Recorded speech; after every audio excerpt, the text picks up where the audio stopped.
that they need just practical instruction in making decisions on. As I said, the Scripture's very clear about what sin is, but there are many things that that people have different views on. For instance, some believe that we should be keeping the Old Testament dietary laws, so you shouldn't eat pork and those type of things.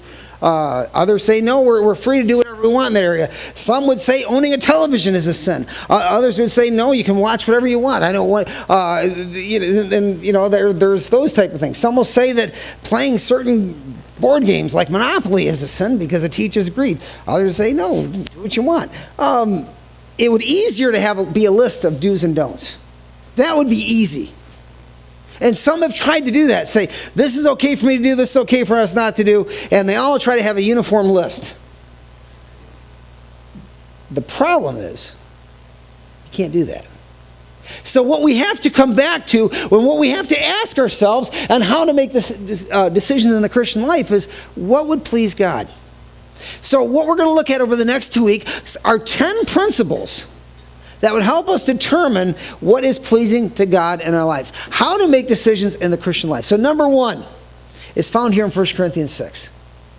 Will it be profitable, spiritually profitable to do this activity? And I want you to focus in on verse 12. Paul says, all things are lawful unto me, and the King James says, and not all things are expedient. Or some translations say, or will not be, New King James says, will not be helpful. Others say, will not to be my advantage. And it all means the same thing. All things are lawful to me. First of all, I think we have to define what that means. This doesn't mean that we can do anything. That wasn't what Paul was saying. He's saying that what we can do are the things that aren't unlawful. Those are the things we can do.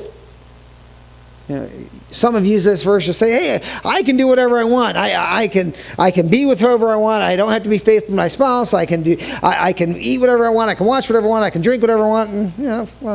And, the problem with that is that wasn't what Paul had in mind. What Paul was saying was, I can do all things that are already lawful, all things that are already lawful to me, I can do those things. But then he says, but not all things are expedient, or not all things are to my spiritual advantage. It doesn't mean that I do the easiest thing, but what it does mean is that all lawful things may not be to my spiritual advantage. For instance, let's take it out of spiritual context for a minute.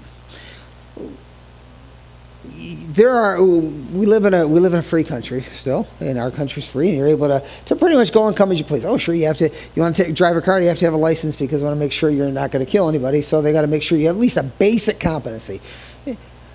And so you're allowed to go and come as you please and do pretty much what you want, what you believe is best, as long as you don't infringe on other people's rights.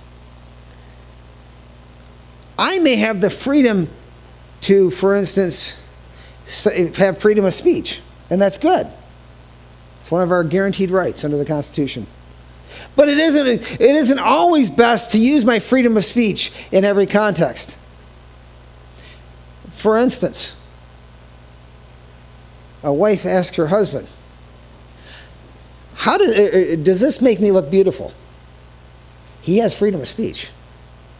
But he better be careful how he answers that question. Because it may not be to his advantage to answer it without using tact. He needs to be truthful, but without using tact. What Paul is saying here is, there are going to be some things that you may be perfectly legitimate for you to do, but it may not be to your spiritual advantage, and that's going to be different for each person.